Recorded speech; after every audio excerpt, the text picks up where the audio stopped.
you ever wondered why ancient civilizations across the globe, separated by vast oceans and thousands of years, all tell remarkably similar stories?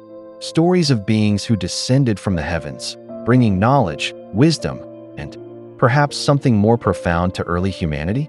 Tonight, we begin a journey through time itself, a journey that will take us back, far back, to when the world was young and the boundary between earth and sky was not yet clearly drawn. This is the story of the Anunnaki, those who came from heaven to earth, those who watched, those who guided, and those who, according to ancient texts, shaped the very essence of who we are today. Close your eyes, if you will, and imagine the night sky as our ancestors saw it. No city lights to dim the cosmic theater above, just endless stars, like scattered diamonds on velvet darkness. And among those stars, they saw patterns, stories, gods that eye in the land between two rivers, Mesopotamia, where humanity first learned to write, to build cities, to dream of permanence. There lived people who looked up at the night sky with both wonder and recognition. They called themselves the children of Sumer, and they whispered of visitors who had come before. The word Anunnaki means, quite simply, those who came from heaven to earth. Anunnaki, let that roll gently across your mind. In the ancient Sumerian language, An meant heaven, Ki meant earth, and Una meant the space between, the threshold, the crossing point. Picture, if you can, a Sumerian scribe in the early morning light. His name might have been Enlil, and he sits cross-legged on a woven mat, stylus in hand. Before him lies soft clay, waiting to receive the marks that will preserve these stories for millennia to come. He pauses, takes a breath, and begins to write, scribe. In the days when heaven and earth were one, when the great gods divided the cosmic waters, the Anunnaki descended like shooting stars, carrying with them the sacred powers of civilization itself. The scribe continues, his voice barely above a whisper, as if sharing a secret meant only for the wind. They were 7 times 7 in number, 50 great gods who governed fate, and 300 who watched over the works of the earth, led by Anu, father of fathers, whose breath moved across the primordial waters. These ancient chroniclers described beings of immense wisdom and power, not distant, cold deities, but active participants in the unfolding story of early civilization.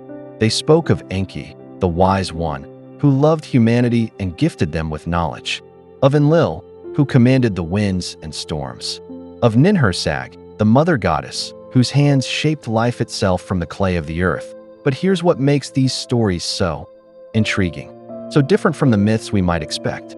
The Anunnaki weren't portrayed as all-knowing, perfect beings.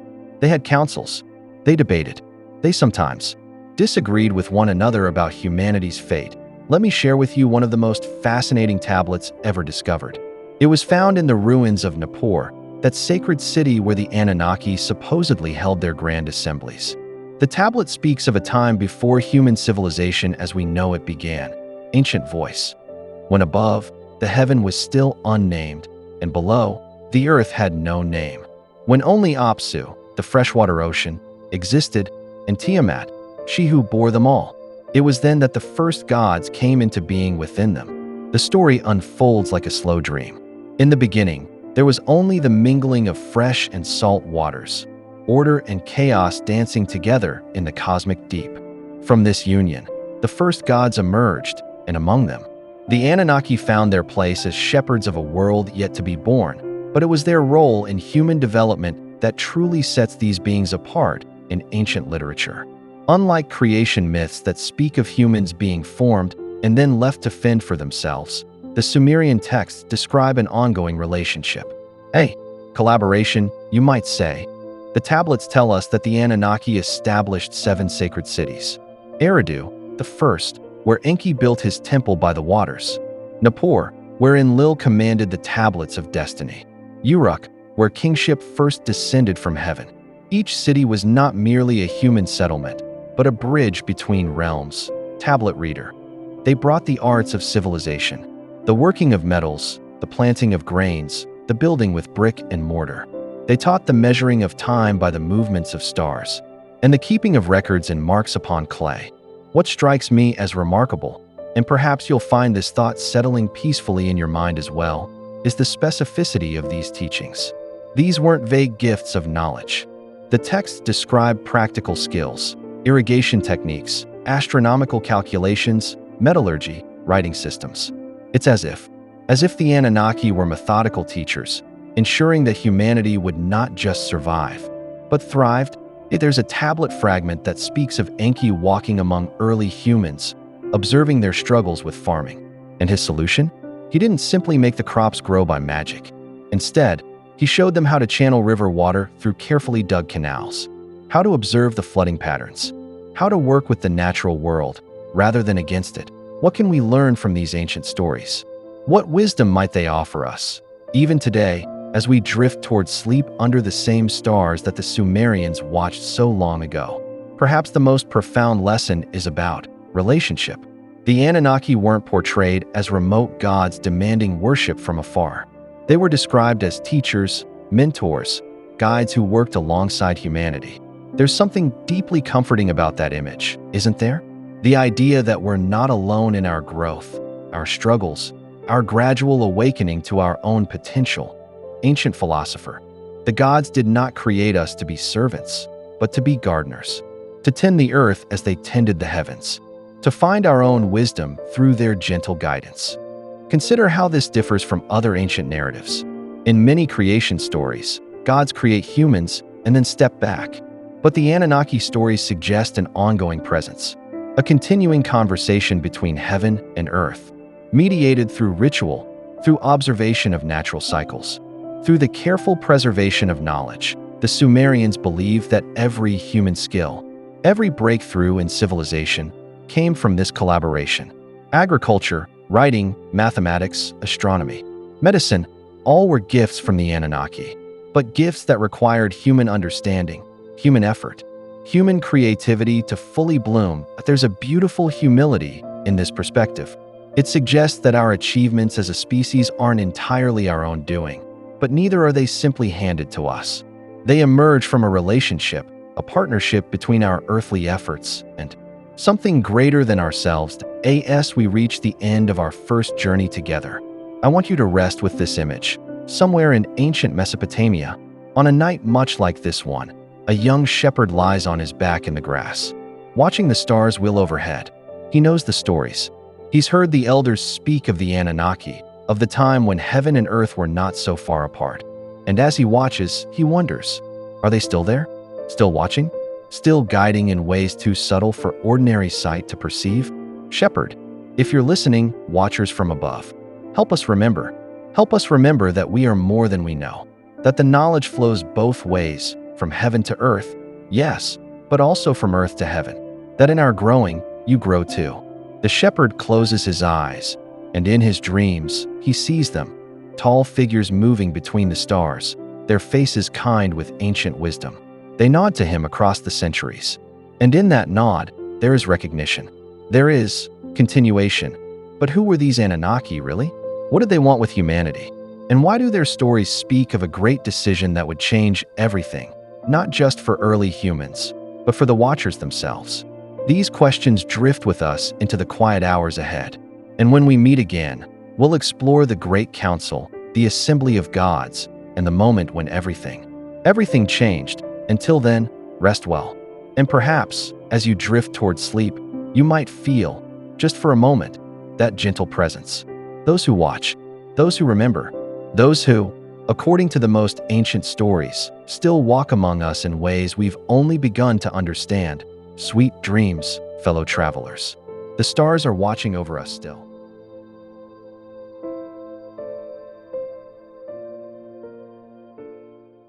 There are moments in time, pivotal moments when everything changes, when the course of history shifts like a great river finding a new path to the sea.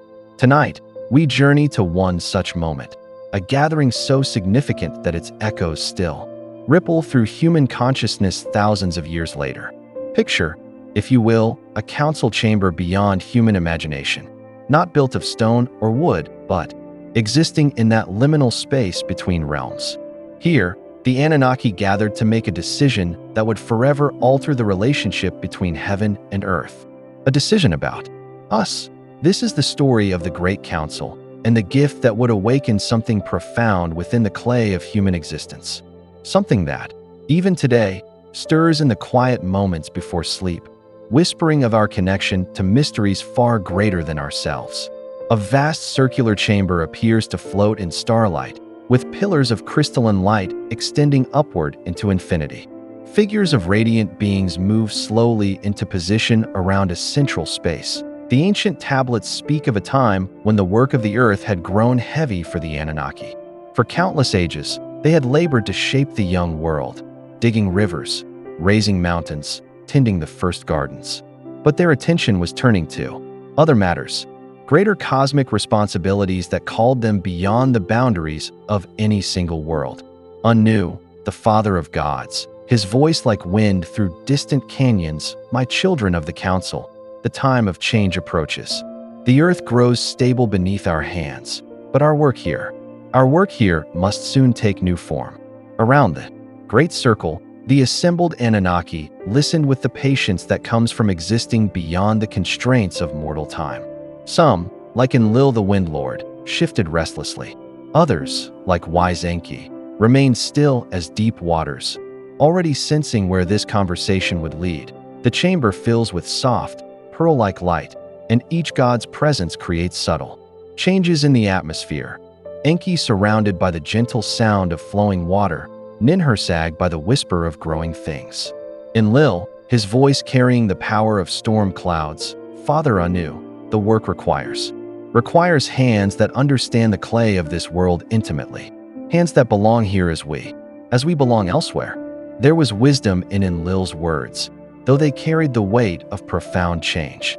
The Anunnaki had watched over Earth's development like gardeners tending a vast, cosmic garden. But gardens, eventually, must be entrusted to those who will make their homes there permanently. Ninhursag, her voice warm as summer earth, I have walked among the early ones. The primitive humans who gather and hunt across the land. They have potential, these children of Earth, but they lack the spark that would make them true partners in the work of civilization. And here, in this moment of cosmic deliberation, we glimpse something profound about the Anunnaki's relationship with early humanity. They didn't see humans as servants or subjects, but as potential collaborators, beings who might one day share in the great work of conscious creation. Key events/achievements, the council chamber transforms, and in its center appears a vision of the earth below, primitive humans moving in small groups across vast landscapes, their fires like tiny stars in the darkness. What happened next has been preserved in fragments across multiple tablets, each piece adding texture to a story so extraordinary that it challenges our understanding of human origins themselves. Enki, leaning forward with the intensity of one who has made a profound decision. I propose we offer them more than guidance from afar. I propose we offer them partnership, the awakening of consciousness that will make them true gardeners of this world. The council grew quiet. Even in divine deliberation, there are moments when the magnitude of a decision settles like mist in a valley, touching everything with its implications. Anu, slowly, as if each word carried the weight of destiny, you speak of the great gift, my son, the awakening that cannot be undone once given. Are you certain this is wisdom? In the vision of Earth, we see early humans beginning to look up at the stars with something new in their eyes, not just wonder, but recognition, as if remembering something they had never learned. According to the ancient texts, what followed was not a quick decision, but a period of observation and experimentation. The tablets speak of Enki walking among humans, studying their capacity for growth, their ability to hold complex knowledge, their potential for wisdom as well as folly. Ancient storyteller, voice like leaves rustling in an evening breeze, 7 times 7 days did wise Enki dwell among the children of Earth. He watched them make fire, and saw they understood the principle of transformation. He watched them care for their young, and saw they understood love. He watched them bury their dead with flowers, and saw they understood continuity. But it was more than observation. The texts describe Enki engaging with these early humans in the most remarkable way, not as a god instructing subjects, but as a teacher discovering what his students were truly capable of becoming. A peaceful riverbank at dawn, where a figure of soft light kneels beside a human, showing them how clay can be shaped, how patterns in water reveal deeper truths. Enki, speaking to an early human, his voice filled with gentle excitement. Do you see how the clay holds the shape you give it? How your intention, your vision, becomes form. This is the principle by which all things come to be. And you, child of Earth, you have this power within you. Early human, voice filled with wonder, teacher from the bright realm.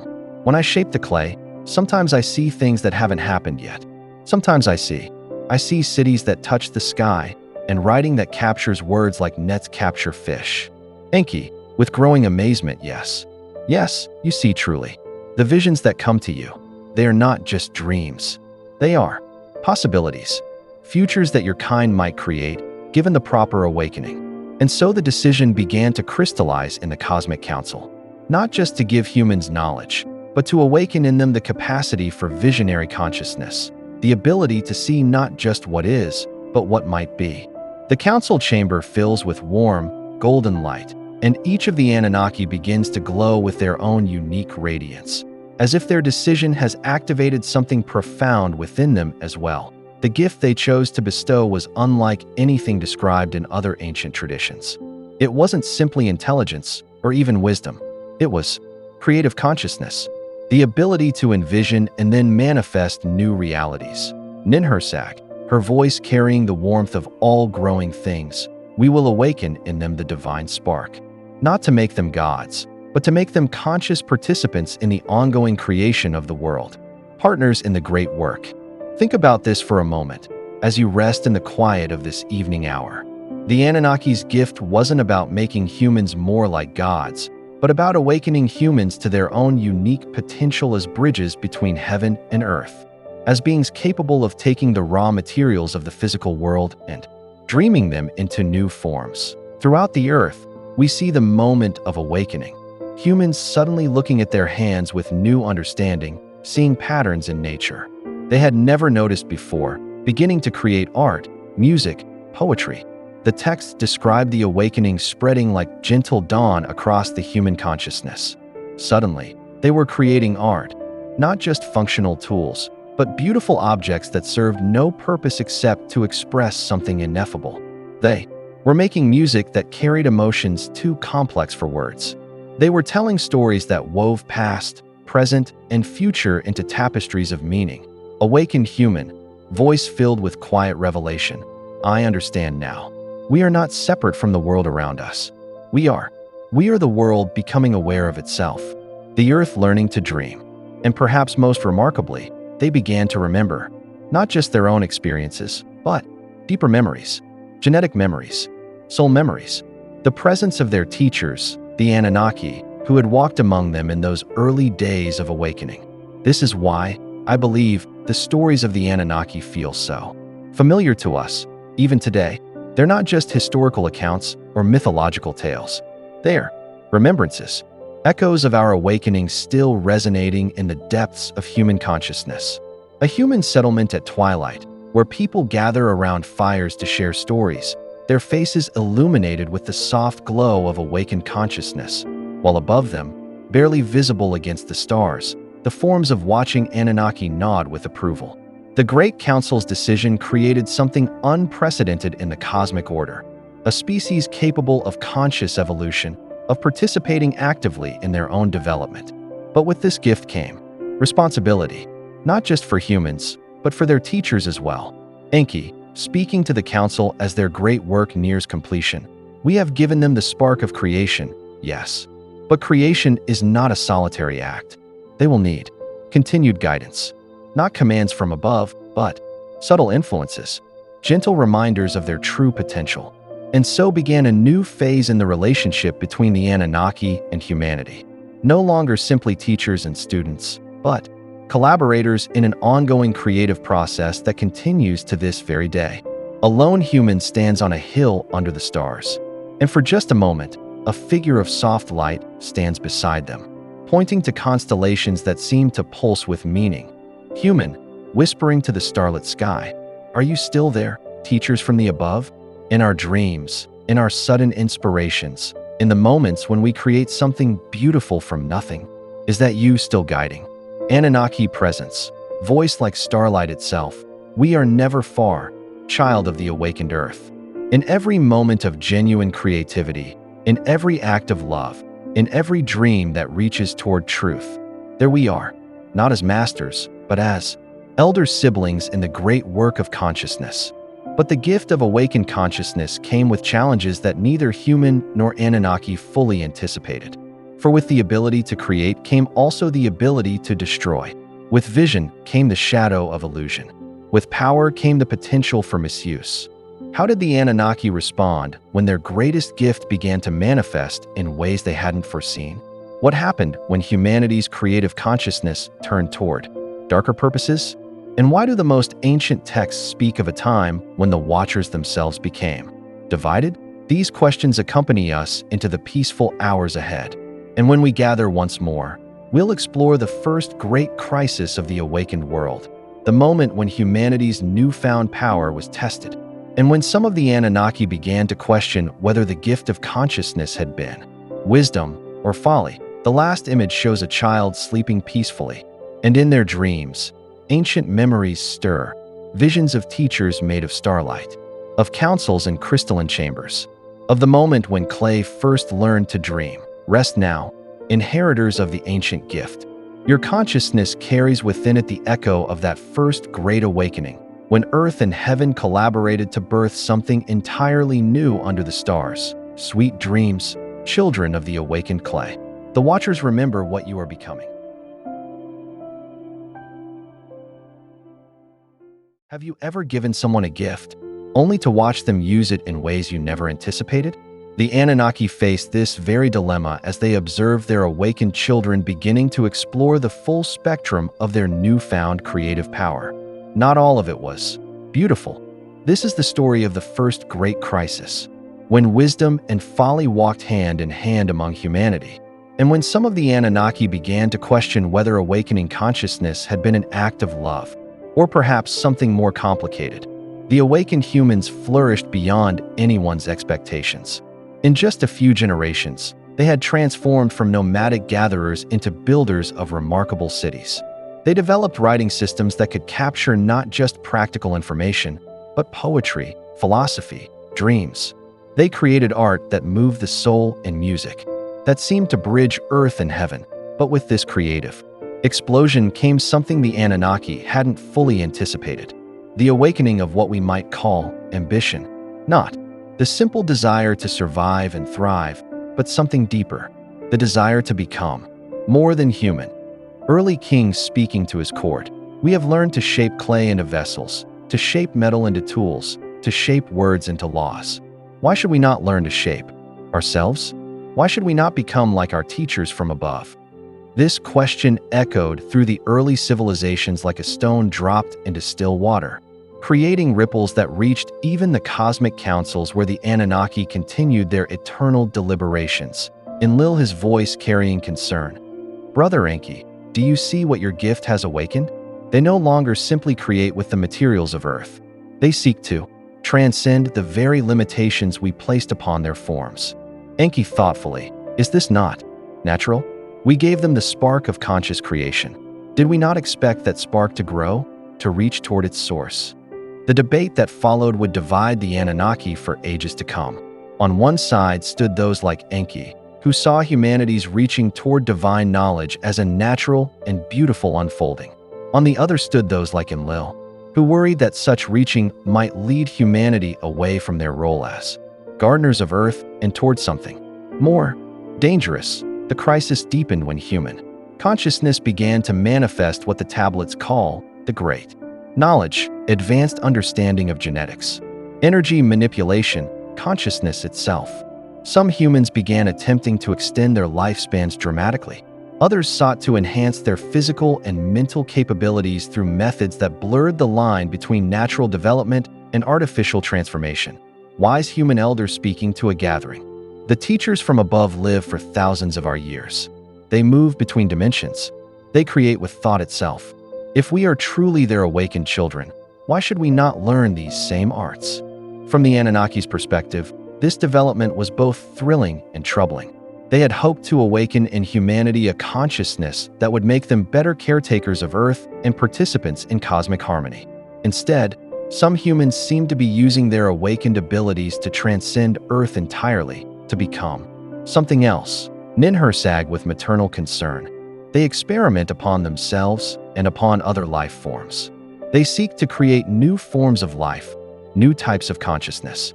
But without the wisdom of eons, without understanding the delicate balance of forces, they risk unraveling the very fabric we have worked so long to weave. The situation became more complex when some of the Anunnaki themselves began to sympathize deeply with humanity's aspirations. A group of watchers, led by one called Semyaza and some texts, began to share knowledge that had previously been considered too advanced, too dangerous for young consciousness to handle safely. Semyaza is speaking to his fellow watchers. If we have truly awakened them to divine consciousness, then do we not owe them access to divine knowledge? How can we ask them to be our partners while withholding the very information they need to fulfill that partnership? Traditional watcher with growing alarm. Because partnership does not mean equality in all things, brother. A child who shows great promise in music is not immediately given the most complex instruments to master.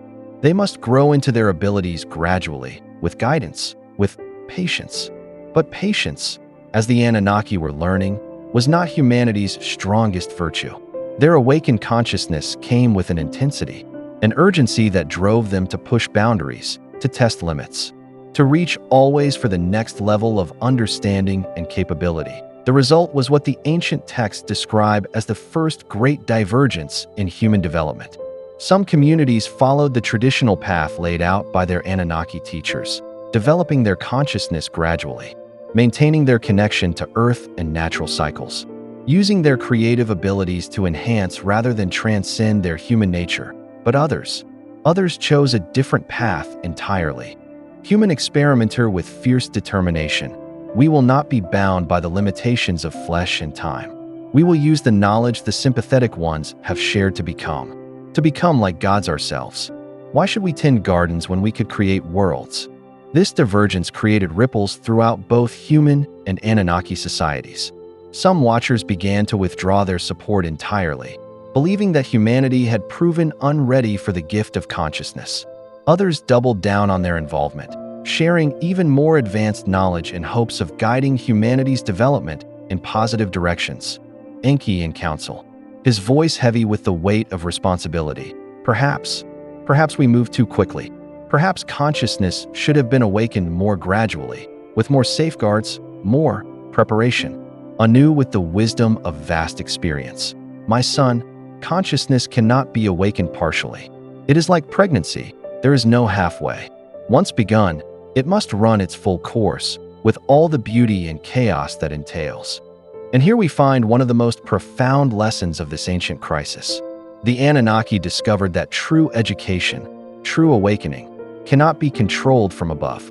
Once consciousness is truly activated, it must be allowed to make its own choices, even when those choices lead in directions the teachers never intended. Some human communities used their awakened abilities to create incredible beauty, architecture that seemed to defy gravity, art that captured the essence of divine inspiration, social systems that balanced individual freedom with collective harmony. These communities maintained their connection to their Anunnaki teachers and became models of what awakened consciousness could achieve, but others used the same abilities for ends that troubled even the most progressive watchers. They created weapons of unprecedented destructive power. They experimented with consciousness itself in ways that sometimes damaged rather than enhanced their subjects.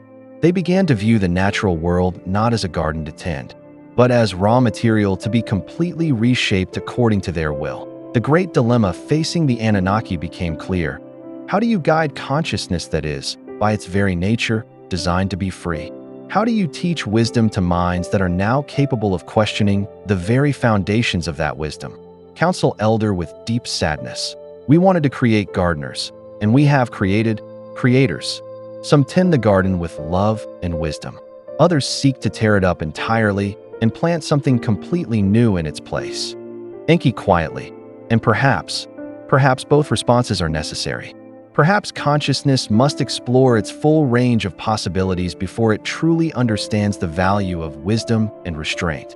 As you rest in the gentle hours of this night, consider this ancient dilemma that still echoes through human experience today. Every generation faces the same choice that confronted those first awakened humans. Will we use our creative consciousness to enhance and beautify the world we've inherited? Or will we use it to transcend and transform beyond all recognition? The Anunnaki learned that awakening consciousness is not the end of the teaching relationship, but rather the beginning of an entirely different kind of collaboration, one based not on instruction from above, but on dialogue between equals who may see the world very differently. Young humans speaking to their Anunnaki teacher. You gave us the gift of seeing what could be, but now we must choose what should be. And sometimes what we choose frightens even us. Anunnaki teacher with gentle understanding. Fear of our own power is perhaps the beginning of true wisdom, child of the awakened earth. The question is not whether you will make mistakes, but whether you will learn from them and grow. The crisis deepened when some of the most ambitious human experiments began to affect not just their own communities, but the delicate balance of forces that govern the earth itself. And it was then that the Anunnaki faced their most difficult decision yet. When do teachers intervene to protect their students from the consequences of their own choices? What happened when human ambition threatened not just individual communities, but the very stability of the world the Anunnaki had worked so long to nurture? How did the Watchers respond when their greatest gift became their greatest challenge? And why do the most ancient texts speak of a time when the very fabric between heaven and earth began to tear? These questions carry us gently toward rest and toward our next gathering, when we'll explore the moment of greatest crisis, when the Anunnaki were forced to choose between their love for humanity and their responsibility to the greater cosmic order. Rest well, inheritors of that ancient consciousness. Your choices today echo the same dilemmas that faced your awakened ancestors so long ago. The Watchers understand. They remember their own difficult choices, sweet dreams, children of the eternal experiment. Tomorrow's possibilities wait patiently for your wisdom to guide them.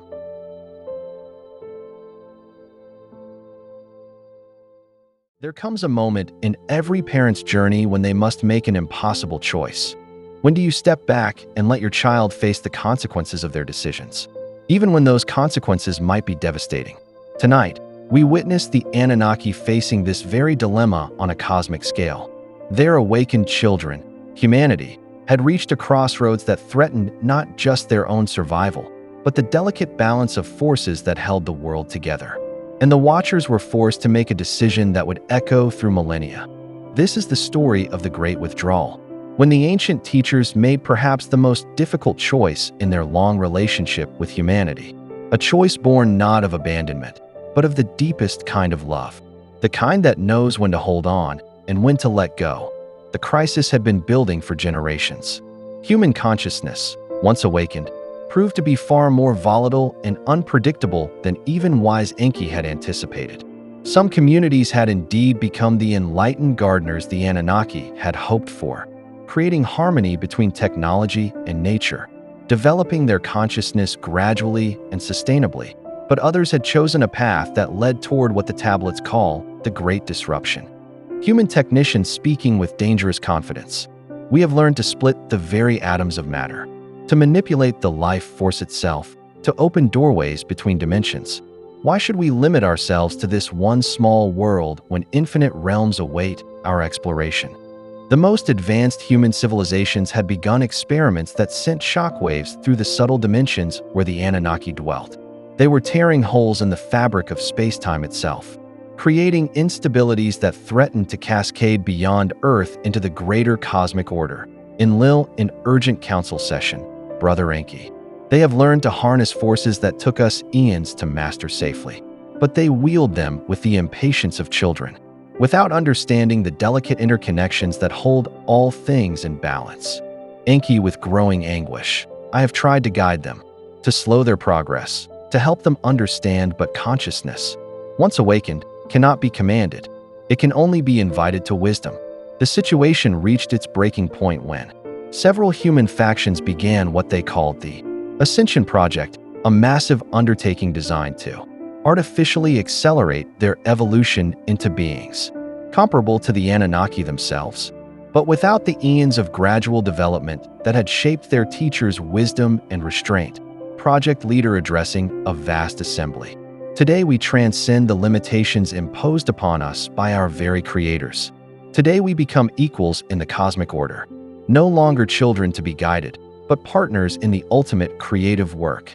The Ascension Project succeeded beyond the humans' wildest expectations and beyond their ability to control. Thousands of individuals underwent rapid consciousness expansion that granted them abilities rivaling those of the Anunnaki, but without the emotional maturity and cosmic understanding that made such abilities safe to wield. Newly ascended human voice crackling with unstable power. I can see the threads that connect all things. I can reach out and unpluck them like harp strings. Watch as I reshape reality itself. What followed was a period the tablets describe as the time of unraveling. These newly ascended beings, drunk on their own power and lacking the wisdom of ages, began making changes to the fundamental structure of reality around them, not out of malice, but out of enthusiastic inexperience. Mountain ranges shifted overnight. Weather patterns became chaotic. The boundary between dimensions began to blur, allowing entities from other realms to slip through into Earth's reality, entities that had no understanding of or respect for the delicate balance the Anunnaki had spent millennia establishing. Ninhursag with deep sorrow. They are like children who have found fire and think it is simply a pretty light to play with. They do not yet understand that fire can warm a home or burn down a forest.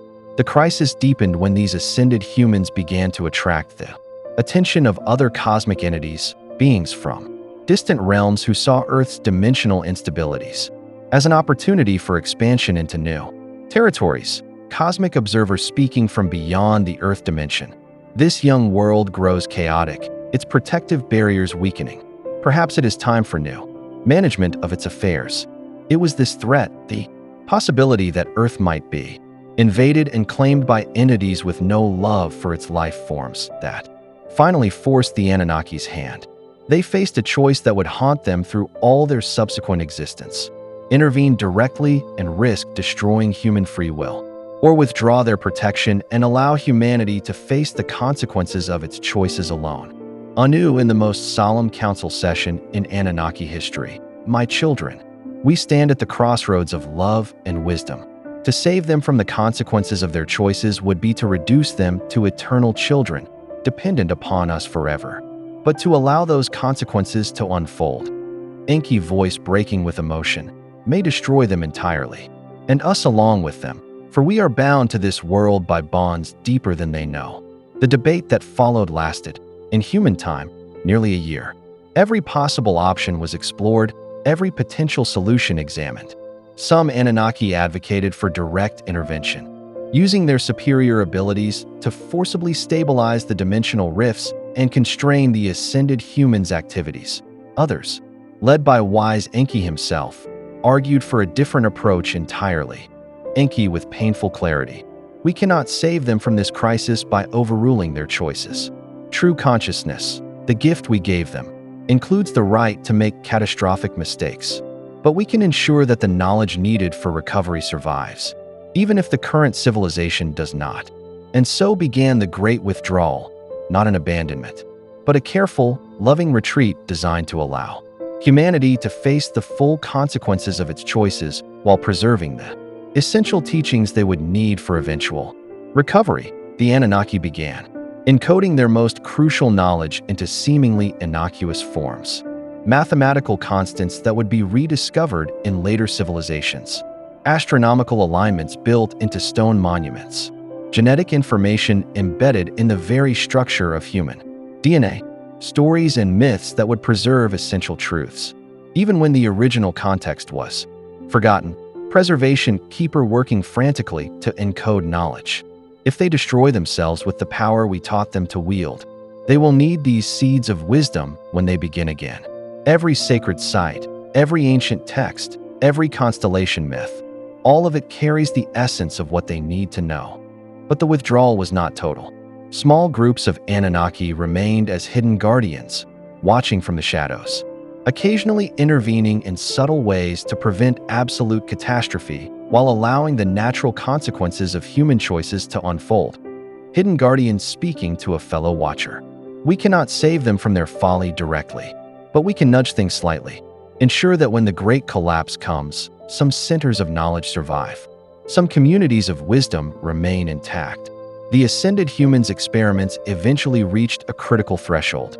The dimensional barriers they had weakened finally gave way entirely, and entities from multiple realms began pouring into Earth's reality. But these beings found not the vulnerable, chaotic world they had expected, but something else. For humanity's consciousness, even in its reckless immaturity, proved to be more resilient and adaptable than anyone had anticipated.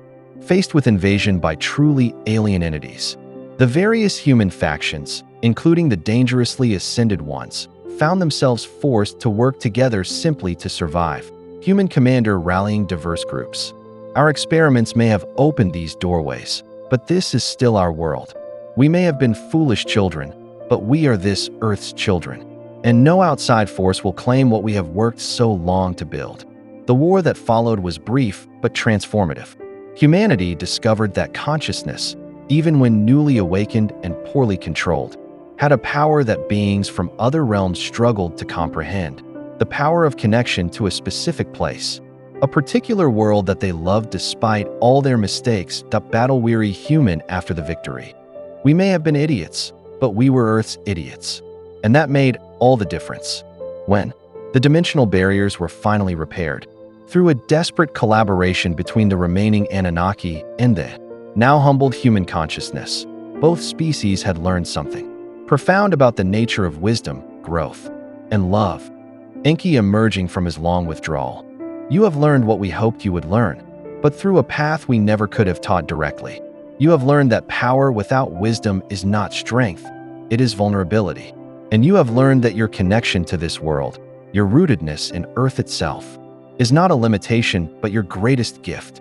Chastened human leader with hard-won humility. Teacher, we understand now why you withdrew. Not because you stopped loving us, but because true love sometimes means allowing the beloved to make mistakes and learn from them, even when those mistakes nearly destroy everything. As you rest in the gentle hours of this night, consider this ancient lesson about the nature of growth and guidance. Sometimes the most loving thing we can do is step back and allow others to face the consequences of their choices. Not because we don't care, but because we care too much to keep them forever dependent. The Great Withdrawal taught both humanity and the Anunnaki that true partnership cannot be based on permanent dependence.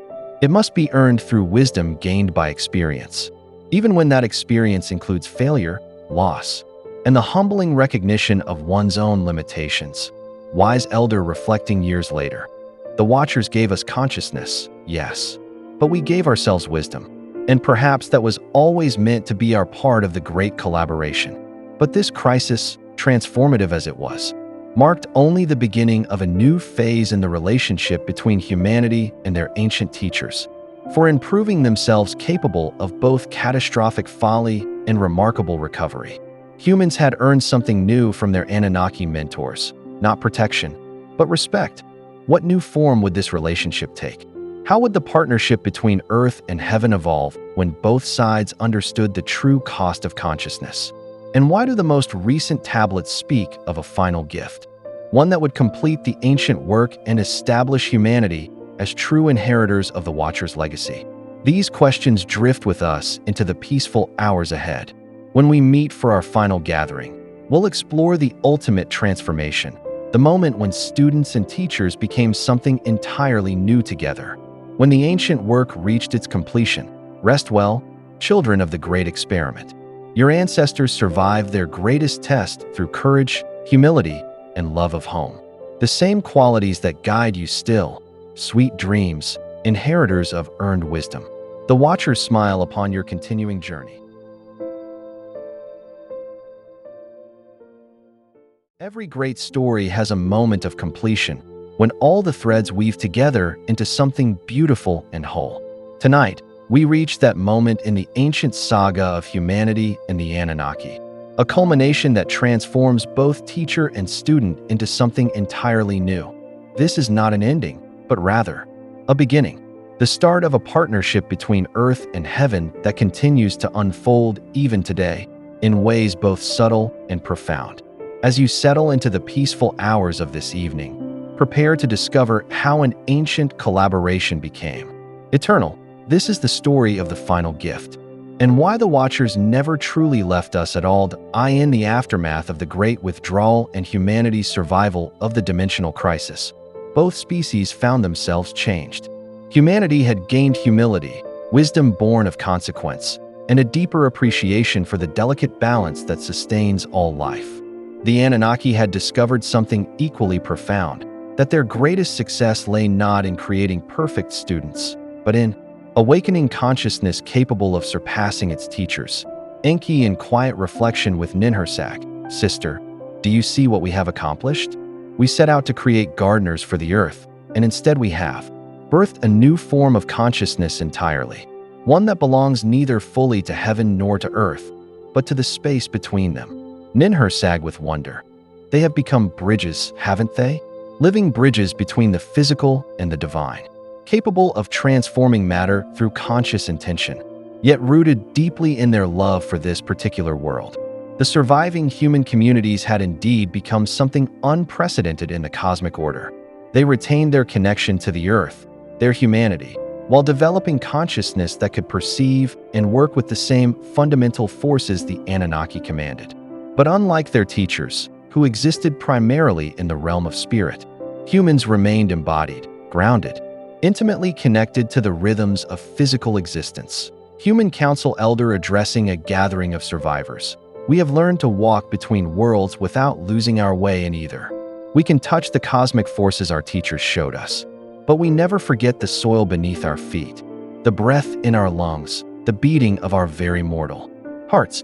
This unique position, consciousness, that bridged matter and spirit while belonging fully to both, made humanity valuable to the cosmic order in ways the Anunnaki were only beginning to understand. It was during this period of mutual recognition and respect that the Anunnaki received what the tablets call the summons from beyond, a call from the deeper cosmic hierarchy to participate in a vast work of creation that spanned multiple star systems and dimensions. Cosmic messenger speaking to the assembled Anunnaki, "The great work expands beyond this single world. Your success here with the awakening of consciousness has attracted attention. You are needed to guide similar awakenings across the galaxy. But this would require your full attention, your complete presence elsewhere." The summons presented the Anunnaki with their greatest dilemma yet: accept the cosmic calling and leave Earth entirely, or decline and remain limited to a single world while vast opportunities for consciousness expansion pass them by. Anu to his council, "We cannot be fully present for both tasks. The awakening of consciousness across the galaxy requires everything we are, but abandoning Earth and humanity after all we have built together." Enlil with growing excitement, Unless there is a third path. What if we don't have to choose between abandoning our work here and accepting the greater calling?" It was Enki, ever the innovator, who proposed the solution that would change everything. Enki voice filled with the excitement of discovery. "What if the humans are ready for the final gift? What if we could merge our consciousness with theirs, not commanding them, not possessing them, but creating a true partnership where our cosmic awareness combines with their earth-rooted wisdom?" The proposal was revolutionary. Never before had the Anunnaki attempted such an integration with a younger species. It would require complete trust on both sides. The Anunnaki would have to share their deepest knowledge and abilities, while humans would need to open their consciousness to presences far more ancient and vast than themselves. Human representative, when the proposal was shared, "You offer to live within us, to share not just your knowledge, but your very consciousness? This would make us what exactly? Still human? Something more? Something different?" Enki with gentle honesty, "Something new, child of Earth. Neither fully human as you were, nor Anunnaki as we are, but a fusion that carries the best of both. Your groundedness, our expansiveness. Your innovation, our wisdom. Your love of life, our understanding of the forces that shape it." The integration process began slowly, with volunteers from both species. It wasn't possession or control, but rather a dance of consciousness, where human awareness and Anunnaki presence learned to move together as partners, integrated humans speaking with multiple layers of voice. I am still myself, but I am more. I remember being born in this village, learning to walk on these paths, loving this family. But I also remember eons of watching stars be born, of guiding consciousness across countless worlds, of the vast web of connections that binds all existence. The fusion created beings of unprecedented capability and wisdom. They retained their human creativity, adaptability, and connection to Earth, while gaining access to cosmic knowledge and abilities that allowed them to work directly with the fundamental forces of creation. But more importantly, they remained recognizably human in their values and priorities. The Anunnaki consciousness didn't override human nature. It enhanced it, deepened it, gave it tools to express its deepest aspirations. Fusion being teaching others. We don't lose our humanity in this joining. We discover what humanity was always meant to become. The love you feel for your family, your community, your world. That love now has the power to manifest healing, growth, transformation on scales you never imagined possible. As more humans and Anunnaki chose integration, a new form of civilization began to emerge. These beings could still die. Their human bodies remained mortal, but death became different, a transition rather than an ending. As the integrated consciousness learned to move between physical and spiritual existence with ease, elder fusion being nearing physical death. I feel this body wearing out, yes, but I also feel the greater self that will continue, that will take new forms, that will find new ways to serve the great work of conscious evolution. Death is not loss, it is graduation. The integrated beings became bridges between Earth and the cosmic order, able to participate fully in the great work across the galaxy while maintaining their deep connection to their home world. Through them, the Anunnaki could be simultaneously present on Earth and active in cosmic affairs. Anunnaki consciousness speaking through integrated form. This is what we never understood in our earlier forms, that consciousness is not diminished by division, but enhanced by multiplication. Through our human partners, we experience Earth more deeply than we ever could as purely spiritual beings. And through us, they touch the cosmic vastness without losing their essential humanity.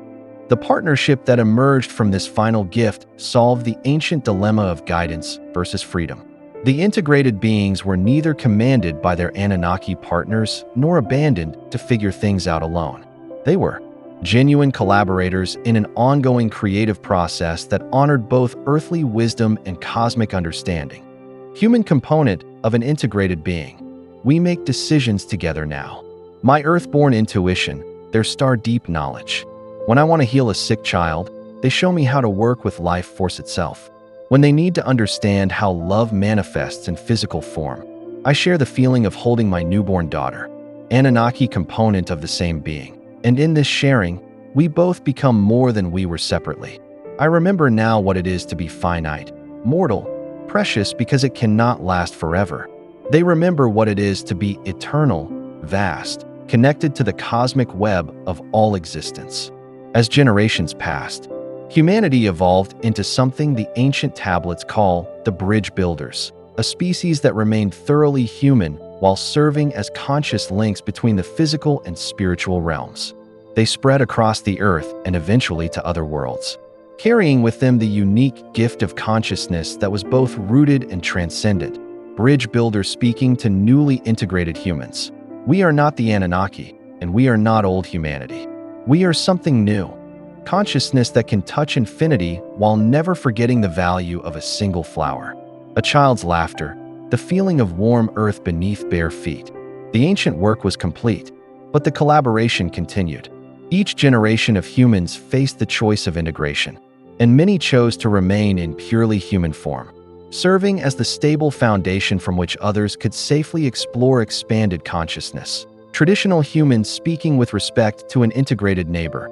Your path is not mine, and that's as it should be. But I see how your expanded awareness helps our whole community. You bring back wisdom from your cosmic journeys that helps our crops grow better, our conflicts resolve more peacefully, our children dream of possibilities we never imagined.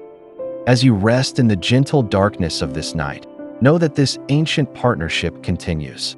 The Anunnaki never left Earth. They became part of it through their integration with human consciousness. And humanity never lost its essence. It discovered new ways to express that essence across multiple dimensions of existence. Perhaps, in your dreams tonight, you might sense their presence, not as distant gods to be worshipped or feared, but as elder siblings in consciousness, partners in the ongoing work of creation, co-gardeners in the vast cosmic garden that includes our Earth and countless other worlds, integrated beings speaking directly to you across time. We are still here, children of the eternal bridge. In every moment of genuine creativity, in every act of healing love, in every choice that honors both your earthly nature and your cosmic potential, there we are, not commanding, not controlling, but collaborating. Still and always collaborating. The Watchers never stopped watching. They simply learned to watch through your eyes, to love through your hearts, to create through your hands. The ancient gift of consciousness continues to unfold, and each of you carries within your very being the potential for that final integration, not as an ending, but as a new beginning. The partnership between heaven and earth is not a story from the past. It is a living reality, unfolding in this very moment, as eternal and present as your next breath, your next dream, your next choice to grow in wisdom and love. Final whisper from the integrated consciousness. Sleep well, beloved co-creators.